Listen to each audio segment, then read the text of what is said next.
বিসমিল্লাহির রহমানির রহিম।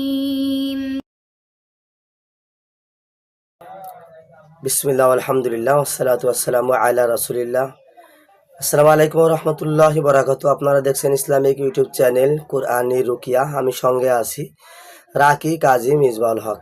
আজ যে প্রসঙ্গে কথা বলবো, আপনার পরিবারে আপনার বাড়িতে জাদু আছে, আপনি কিভাবে বুঝবেন, আপনি কিভাবে বুঝতে পারবেন, কিভাবে নির্ণয় করতে পারবেন যে আপনার পরিবারে কেউ জাদু করেছে অথবা ক্ষতি করেছে অথবা জিন জাদুর সমস্যা আছে।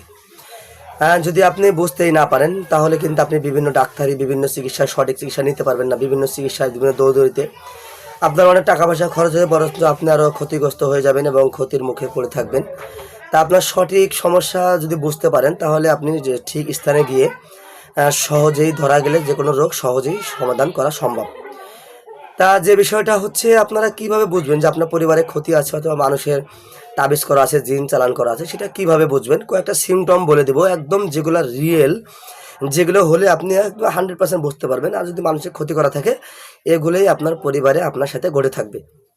তা সর্বপ্রথম যেটা মনে করবেন, নাম্বার এক, আমি কয়েকটা পয়েন্ট বলে দেবো। আপনারা দেখবেন যে বিশেষ করে আপনারা ফ্যামিলিতে 2, 4, 5 জন যে কদিনে থাকেন না কেন, পুরো পরিবারটার উপরে জাদু অথবা পরিবারের যে কোনো একজনের উপরে জাদু, এ তো আপনি বুঝতে পারবেন কিভাবে।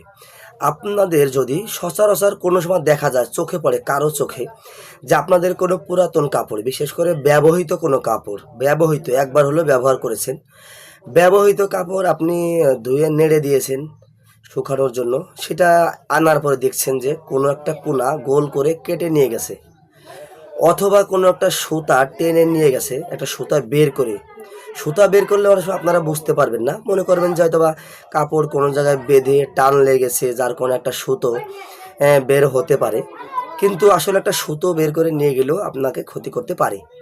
তা আপনারা যেটা দেখবেন যে যদি কোনো কাপড়, যেমন পরিধান কিন্তু কি বোঝায়, কাপড়, গামছাও কিন্তু আপনার ব্যবহৃত কোনো কাপড়, আপনার গামছা, লুঙ্গি, মানে যেটা দেবো একদম মানে আপনার ব্যবহৃত কাপড়, যে কোনো পরিবারের যে কারোর কাপড় যদি দেখেন যে গোল করে কেটে নিয়ে গেছে অথবা লম্বা করে কেটে, মানে কাপড়টা কেটে নিয়ে গেছে কেউ, সেটা জিনের মাধ্যমে হতে পারে, সেটা কোনো মানুষের মাধ্যমে হতে পারে। কাপড়টা কেটে নিয়ে যাওয়া, যদি কেটে নিয়ে যায় 100% ওই জামাটা আপনি কি করবেন, আমি কিন্তু একটা ভিডিওতে সমাধানও বলে দিচ্ছি। আপনি কি করবেন, ওই কাপড়টাকে কিন্তু পোড়া দেবেন, ওটা কিন্তু ব্যবহার করবেন না। পোড়া দিয়ে দিলে আপনি দৌড়তেই ওর থেকে মুক্তি পাবেন। আর যদি আপনি ওই কাপড়টা আবার ব্যবহার করছেন অথবা ঘরে নিয়ে লুকিয়ে রেখে দিয়েছেন, দেখবেন যে আপনার ওই কাপড়টার দ্বারা ও নিয়ে কবিরাজের কাছে দিয়ে আপনার ক্ষতি করে ফেলেছে। তা আপনি কীভাবে বুঝছেন? আপনার যদি কোনো কাপড় চোপড় কাটা পান, পরিবারের কারোর কাপড় যদি গোল করে কেটে নিয়ে গেছে এমন যদি দেখে থাকেন, তাহলে আপনি বুঝে নেবেন কেউ আপনার আশেপাশের লোক, কেউ আপনাকে ক্ষতি করার চেষ্টা করছে অথবা ক্ষতি করে ফেলেছে, অথবা আপনি ক্ষতির মুখে পড়ে গেছেন। নাম্বার 2, দেখবেন যে সংসারে সর্বসময় অভাব অনটন লেগে থাকবে, মানে আয় উন্নতির কোনো খবর নাই, একবার অভাব অনটন লেগেই থাকবে। এবং আপনাদের সর্বপ্রথম যে ইনকামের লোক, যে আপনার পরিবারে ইনকাম করে, যে 5 জন লোক থাকলে 5 জনে কিন্তু ইনকাম করে না, ম্যাক্সিমাম অথবা 1 জন অথবা 2 জন ইনকাম করে, দেখবেন যে ইনকামের লোকটাই বেশিরভাগ অসুস্থ থাকবে, ইনকামের লোকটাই কাজে যেতে চাবে না, তিনি অসুস্থ থাকবে। এবং দেখবেন ঝগড়া কাজে, মানে এরকম এরকম হবে। নাম্বার 3, দেখবেন ঝগড়া কাজে লেগেই থাকবে, মানে একজনের সাথে একজন, একজনের সাথে একজন, মানে পরিবারের সবার সাথে সবার মন মালিন্য, ঝগড়া লেগেই থাকবে, একদম লেগেই থাকে, কোনো শান্তি পাবেন না। এবং আপনারা বুঝতে পারবেন রাতে পরিবারের সবাই কিছু না কিছু স্বপ্ন, ভয়ঙ্কর স্বপ্ন, কিছু না কিছু স্বপ্ন দেখবেন, কেউ কিছু না কিছু এক স্বপ্ন বারবার দেখবেন। এটা নাম্বার 4 গেল, যে স্বপ্নর বিষয়টা। আপনাকে আরও একটা বিষয় বলে দিই, এই যে স্বপ্ন স্বপ্ন দেখবেন, এটা কিন্তু পরিবারের যে কেউ দেখবেন, সবাই দেখতে পারেন, যে কেউ দেখতে পারেন, একটা স্বপ্ন বারবার আসতেছে বারবার আসতেছে, বিশেষকে যে গার্ডিয়ান, পরিবারের যে গার্ডিয়ান, তাকে দেখানো হবে। এবং সন্তান এবার করা হলে বিশেষ করে মাকে বেশি দেখানো হবে। আমি যেগুলো কথাগুলো বললাম সিমকমগুলো বুঝে নেবেন। এরপর একসময় বলবো যে কি কি স্বপ্ন দেখলে, এটা আমার ভিডিও দেওয়া আছে, আমার চ্যানেলে ঘুরে আসবেন, যে কি কি স্বপ্ন দেখলে আপনি বুঝবেন যে আপনাকে কেউ ক্ষতি করেছে অথবা জিন চালান করা আছে। এবং আপনাকে যদি ক্ষতি করা থাকে, নাম্বার 5, যদি আপনার পরিবারের উপরে কোনো জাদু মানুষের ক্ষতি থেকে থাকে, দেখবেন যে আপনার বিয়ে বন্ধ হয়ে যাবে, বিয়ে হবে না, প্রাপ্তবয়স্ক বিয়ে হবে না, বয়স হয়ে গেছে কিন্তু বিয়ে হবে না।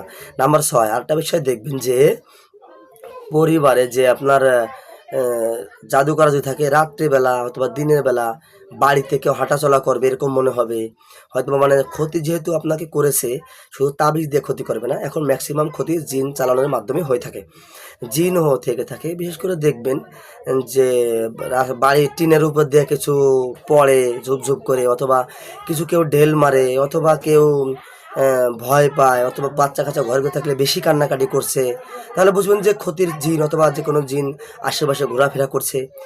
এবং এরকম দেখবেন যে বাচ্চা পোলাপান বেশি কান্নাকাটি করতেছে এরকম।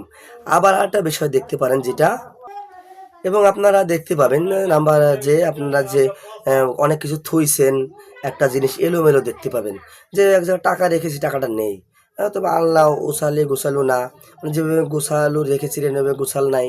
এবং আপনি যে কোনো একটা জিনিস রাখেছেন সেখানে সে জিনিসটা পাচ্ছেন না, সেটা হোক আপনার গ্যাস লাইট, সেটা হোক আপনার কোনো হাতের কোনো ব্যবহৃত কোনো জিনিস, সেটা সেখানে ম্যাক্সিমাম সময় পাবেন না। আপনার সাথে এগুলো ঘটবে এবং আপনি একটু হলেও বুঝতে পারবেন, আল্লাহ আপনাকে ইঙ্গিত দিবে, আপনি নিজেই বুঝতে পারবেন কি এমন হচ্ছে কেন।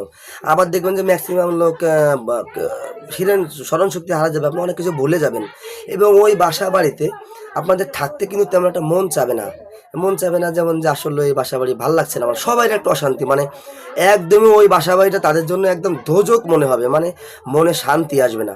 তো যে সিমটমগুলো বললাম একদম যাদের উপরে ক্ষতি করা আছে এগুলো হবেই হবে, একদম হবে। এগুলো মিলিয়ে নেবেন, এগুলো হইলে অবশ্যই ভালো কোনো কোরআনী রাখির সাথে, ভালো কোনো কোরআনী চিকিৎসকের সাথে যোগাযোগ করবেন, কোনো কুফরি কবিরাকে যাবেন না, আপনারা আল্লাহর উপর তাকুল রাখবেন। আর এবং যদি এরকম সমস্যা হয়ে থাকে আপনারা বাড়িটাকে ইসলামিক কালচার তৈরি করবেন। ইসলামিক কালচার বলতে গান বাজনা বাজাবেন না, কোনো ছবি রাখবেন না, কোনো ছবি, অথবা আপনারা কোনো বাড়ির একদম পরিষ্কার রাখার চেষ্টা করবেন, কোরআন তিলাওয়াতের মাধ্যমে নামাজ রোজা করবেন, এভাবে ইসলামিক কালচার তৈরি করবেন। ইনশাল্লাহ ওই জাদুটা তেমন আপনাদের কোনো ক্ষতি করতে পারবে না। আসসালামু আলাইকুম রহমতুল্লাহ। ভিডিওটি ভালো লেগে থাকলে অবশ্যই শেয়ার করে দিবেন।